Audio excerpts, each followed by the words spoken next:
On passe maintenant à notre prochaine jointure. On parle ici de inner join, qui veut dire jointure interne.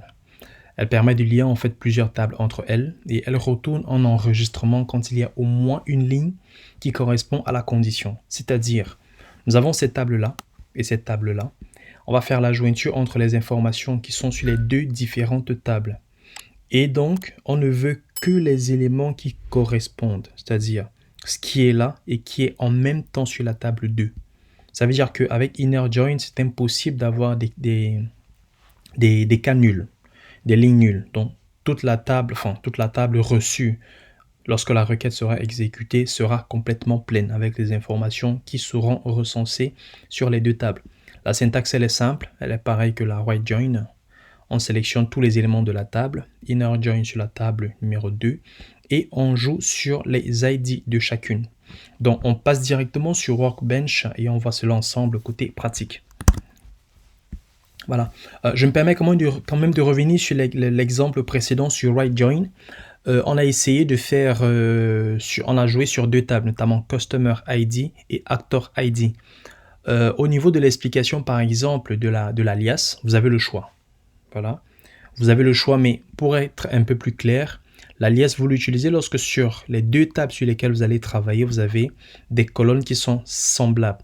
Là, par exemple, nous avons la colonne First Name et Last Name dans la table Customer.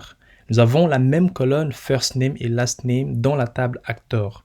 Donc, si on exécute sans utiliser d'alias, Workbench, en fait, ne saura pas, enfin, déjà, ça va mettre une erreur parce qu'il ne saura pas dans quelle table il prendra quoi comme information. Donc, c'est plus facile de faire ça comme ça. Après, au niveau de la nomenclature, de l'écriture des alias, vous avez le choix. Hein. Vous pouvez soit l'écrire comme ça, c'est-à-dire vous avez spécifié que l'alias de Customer sera C, l'alias de Actor sera A, et donc, au niveau de l'affichage, vous ajoutez juste en fait le C, point, le nom du... Enfin, le nom de la colonne, et ainsi de suite. Ou alors, si vous enlevez ça, le C, vous mettez là Customer, tout simplement. Customer. .customer ID. Pareil, customer.customer. Voilà, customer first name, customer last name. Voilà, donc de la table customer. Et donc on fera la même chose ici. Customer first name. Et sur Actor, on laisse l'alias pour que vous essayez de voir la différence. Et donc customer ID, voilà. Et donc voilà, vous avez le résultat. Donc vous avez le même résultat en fait que tout à l'heure nous avions le C.customer, voilà, et c'est pareil, mais en termes d'écriture, si vous avez plusieurs informations à récupérer, ce sera lourd. Parce qu'il faudrait que vous écriviez customer chaque fois. Or, avec l'alias, c'est beaucoup plus simple. Voilà. Donc, maintenant, nous sommes sur inner join. Sur inner join, on a toujours le choix. Bon, je peux faire ça. Voilà. Point. Sur inner join, l'idée, c'est quoi? On peut rester sur ce cas-là. On va jouer avec la table client et la table acteur. On veut afficher en fait la ligne, enfin, tous les clients qui ont les mêmes noms. On va jouer sur les first names, notamment les prénoms. Tous les clients ayant les mêmes prénoms que des acteurs. Donc, si on fait ça, on change juste au niveau des inner, de right, on met inner. Les éléments, on a les mêmes. Customer ID de la table client, first name, last name, ainsi de suite. From customer, on va ajouter le C alias, inner join, on, first name, à first name. Donc, on n'a aucune ligne nulle. Parce que toutes ces lignes-là, en fait, ce sont des correspondances. Mary Smith a son acteur qui est Mary Kettel, parce que nous jouons sur les first names. Jennifer Davis, bon, là même, elles ont le même nom. Voilà. Susan Wilson, et ainsi de suite. On peut jouer également sur le last name. Maintenant, ce que nous allons faire, c'est un autre cas. Je vais prendre ça. Je vais garder ça. On va jouer avec la table Toujours la table client, dont je vous rappelle, dans la table client, qu'est-ce que nous avons? Qu'est-ce que nous avons sur la table client? Nous avons le Customer ID, Store ID, First Name, Last Name, l'adresse email, l'adresse, la date de création et la dernière mise à jour. Si maintenant on va sur la table paiement, Payment, voilà. Vous allez constater que dans la table paiement, nous avons non seulement la clé primaire qui est la Payment ID, et nous avons une clé secondaire parce que Customer ID est la clé primaire dans la table client. Donc ici, elle est clé secondaire. Donc, on a sur la table client, enfin la table paiement, non seulement le Payment ID, mais également le Customer ID qui appartient à une autre table. Donc, l'objectif de cette partie, c'est quoi? C'est de faire, enfin, on va trouver tous les clients avec, enfin, les clients avec le Customer ID, bien sûr, avec les achats qu'ils ont eu à effectuer dans la base, tout simplement. Donc, pour éviter, bon, pour ne pas devoir réécrire, est-ce que je vais coller tout ça? Tac, tac, tac. Non, on va faire simple pour qu'on repart de zéro.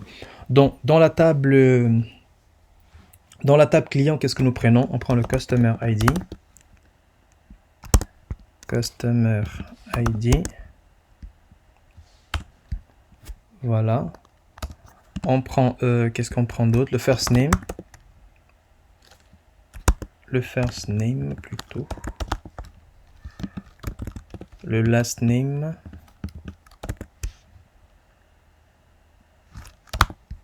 Voilà. Donc, c'est ce que nous prenons dans la table client. Maintenant, dans la table paiement, on va prendre le montant. Amount. Des achats, bien sûr. On va prendre quoi d'autre? La date de paiement. Ouais, payment. Payment date. Payment date. Voilà. Donc, on peut faire comme ça. Maintenant, nous allons faire l'affichage.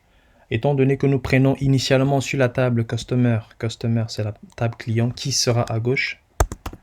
On va faire From Customer. Ensuite, Inner Join de la table paiement. De la table paiement. Voilà. Maintenant, on rajoute le paramètre qui est bien sûr la condition On. Maintenant, on peut faire ceci. On veut afficher. Qu'est-ce qu'on veut faire? On veut le Customer ID qui est sur la table paiement et le Customer ID qui est sur la table client. Donc, on peut faire ceci. Customer ID égale Customer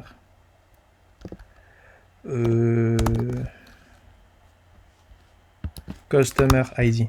Ça n'a aucun sens. Ça n'a aucun sens. On ne peut pas le faire comme ça. Donc, c'est pour ça qu'on va spécifier. Qu'est-ce qu'on veut? On veut le Customer ID qui est sur la table paiement. Donc, on va faire paiement. Point. Customer ID. Et ensuite, le Customer qui est sur la table client. Donc, Customer. Point Customer ID. Je pense qu'il est bon. Customer, voilà. Voilà, c'est bon. Donc, si on exécute ça, on devrait avoir une erreur. Vous allez me dire pourquoi. Voilà. Donc, l'erreur ici, elle est très simple. Tout simplement parce que, étant donné que sur les deux tables, nous avons le même Customer ID et nous avons fait appel ici à Customer ID au niveau de l'affichage. Donc, Workbench, en fait, ne sait pas lequel des Customer ID il s'agit. Je ne vais pas utiliser d'alias, je vais tout simplement faire Customer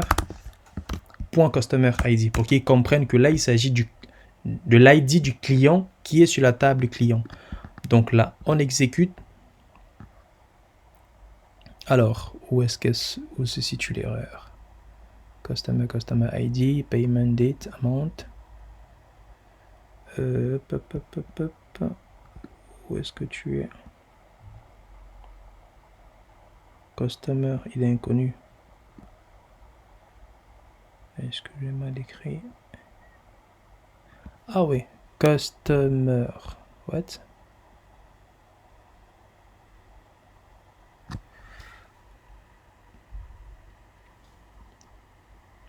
Je l'ai mal écrit quelque part. Il est là. Customer. C'est US. C'est US, ouais. C'est US. Customer. Voilà, on est bon. Très bien. Donc voilà, c'est si intéressant lorsque vous recevez une erreur, en fait, vous lisez de quoi il s'agit et vous résolvez ça facilement. Donc là, nous sommes sur le résultat du inner join. Il n'y a aucune ligne nulle. Donc sur la première cliente avec l'ID 1, l'ID 2, l'ID 3, ainsi de suite. Là, par exemple, sur l'ID 3, nous sommes sur Linda Williams, qui fait partie de la table client. Et donc sur la table paiement, voici tous les achats qu'elle a eu à effectuer. Tous ces achats-là, à des différentes dates. Voilà. Tous les achats qu'elle a effectués à des différentes dates. Et là, ça vous parle beaucoup mieux.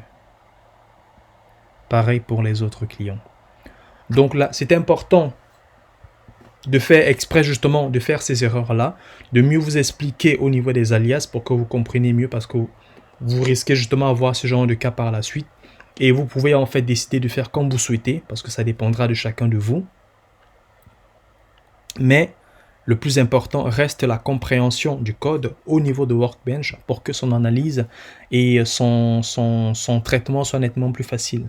Donc, n'hésitez pas à continuer de travailler. Vous avez constaté que là, j'ai travaillé avec deux tables, la table acteur-client, maintenant la table client et la table paiement. Vous avez d'autres tables ici avec des informations qui sont liées. Donc, n'hésitez surtout pas à vous amuser avec ça pour que vous puissiez mieux assimiler et garder ce que vous avez appris. On continue cette formation avec les autres clauses que nous aurons à voir. Merci à vous.